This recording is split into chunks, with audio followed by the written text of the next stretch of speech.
Ciao my friends and welcome to this episode of Espresso with Lilly. Today I'm going to talk about how I use Instagram for business. Finally, I know everybody was looking for this video. But before to start, I want to tell you one thing.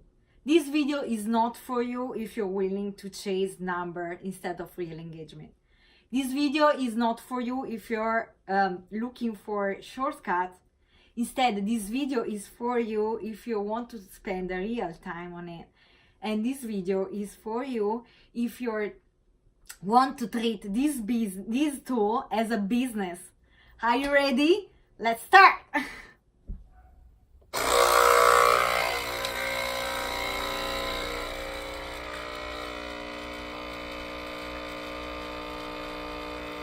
Different people at different levels are using Instagram to showcase the best of their work. And this is amazing. But let me tell you, Instagram is not a real life. Instagram is not a real life. And let's repeat again together. Instagram is not a real life. Instead, Instagram is the curated version of the real life. I want to share with you this story. When I did a mini Red Lab workshop in New York, I showcased this amazing picture of this bride on the rooftop of New York, and everybody said to me, "This is beautiful, this is so amazing, such a fantastic picture." And it really was amazing, an amazing picture. But behind the scene, I spent so much time on planning, coordinating, try to find the best rooftop, flowers, wedding dress. So this is the real life. The real life behind this picture is the work to create the amazing, perfect photos. To be honest, I never understand the magic formula behind Instagram, even if there is any magic formula behind. But I know that if you put the real time, the real yourself, you're going to get back an amazing community to support you and real clients. This is what I think is the most powerful use for this tool. Now, think about this. Is it better to have 22k of fake followers with no comment, no engagement? Or is it better to have 5,000 followers with real engagement, real comment, real direct messages, real repost, real support? Easy answer, difficult to accept, right? The easy answer is yes, we want the 5,000 real followers, but what people really want is the 22k followers. And this is difficult to accept. But let me tell you one thing, if you work in the right direction and you are authentic with the people that you engage, you are going to get to this number. You're going to get it. It just takes time. It takes time. It takes time and energy, and over years you can get it. You're right to the point that you want. It's not going to happen overnight. Think also about that.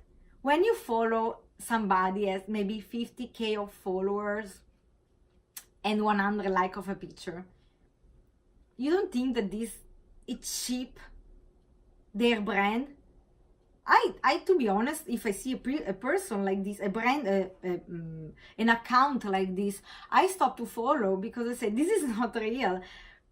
You like to buy people, to fake it, but the people on Instagram are not stupid. They can see these things. So if you buy followers and you don't have engagement, people see this, and the real people is not going to follow you. So please listen to me. It's okay to have less followers as long as they're real with you and you have your own community that supports you. Now, let's talk about the 3 tips on how I use Instagram for business. First, be consistent. Second, treat Instagram as a tool. And third, be authentic. So, talking about consistency, I speak for colors, for style, for feelings.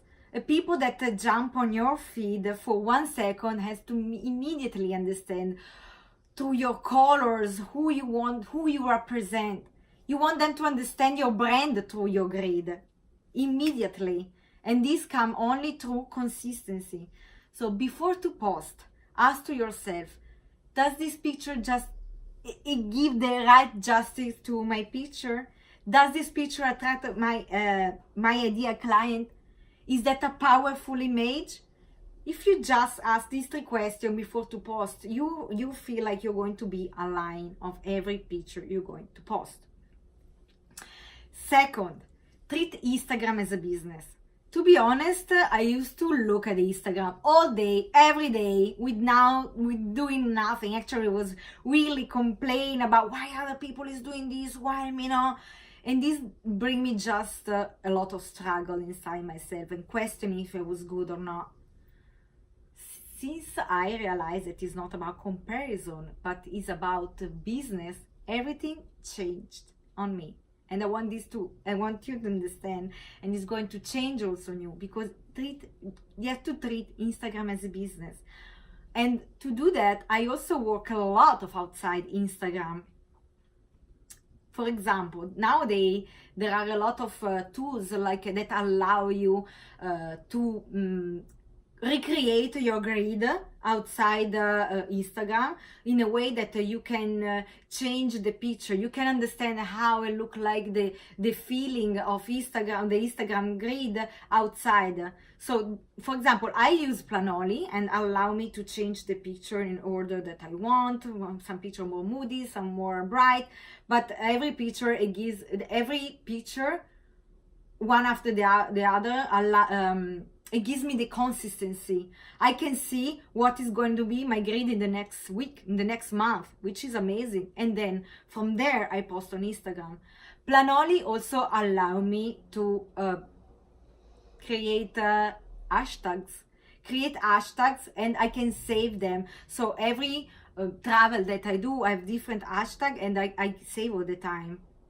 For example, destination wedding Mexico, I use Mexico hashtag, and then destination Italy, I have different group of hashtags, and I don't have to think about all the time. Are saved there, and be sure that keep change hashtag every post you do. Instagram doesn't like that you copy and paste every time the same hashtag. Another amazing thing of this app outside Instagram is that some days I feel very inspired and create caption, and someday no. So when I feel inspired, I make sure they go under each picture and write. Everything come up in my mind. So the day that I wanted to post this picture, I already have the caption, even if I'm not inspired, which is fantastic. I personally use Planoly, and I think it's a fantastic tool, but there is other apps that allow you to do that. I think there are other free apps. Planoly, you have to pay monthly, but for me, as long as it's business and it's worth it, I use it. And third, authenticity. I think most of the account that I see nowadays, it's all about fluff, it's all about amazing, wonderful, beautiful, blah, blah, blah, emoji. But I like to spend 1 good hour every day and put myself outside on the Instagram world. The people, I build my community of people who support me and I support them. And a lot of people ask me, oh, you have an amazing engagement on your feed. And what I realize, most of the people, they don't engage. So if you want to engage, you have to be the first of genuinely give comments, not emoji, shape art, and face. I love emoji, I use it, but to my people, my community, I always love to answer as I am to myself. A lot of time I answer also in Italian, which maybe sometimes they don't understand because I'm Italian, but they know that I'm Italian and they enjoy and we laugh about it. Oh, bella, bellissima, grazie mille. It's me, it's myself. I don't want to pretend to be somebody else. And in this way, I make a lot of friends, really. I remember one time I commented to one photographer that I admire, and she was posting this picture and with a couple in front of this beautiful door, and I wrote, this is a bellissimo couple in front of the food. And she said, what does it mean, food? And I say, I'm sorry, I'm indoor, but I wrote food because I don't know, my misspelling or whatever. And we start to laughing about, and now we are good friends. So you really can make a good friend, but you need to be authentic. You need to be yourself. You need to put yourself outside this world, and otherwise you are a computer, you are a bot, and nobody give a shit on you. I'm sorry, I shouldn't say that, but that's the truth. We are tired about see standard. We want to see authenticity outside in this world, and in this way you're going to grow your community, and over the time the number that you want to see grow is going to grow, but over the time, not in 1 month. I'm sorry to say to you that. But for me now, I'm very happy because I have my community of people that we message every day, we share, we ask, we give advices. So I feel like that's the point that you want to reach. So a recap, three tips on recap. First, be consistent. Second, use Instagram as a tool, and third, as a business tool, and third, be authentic. I hope that this is going to help you, and really be yourself in the social media world, because we need real people outside. I see you next time. Hope you enjoyed this episode, and be awesome, be you. Yeah. Ciao.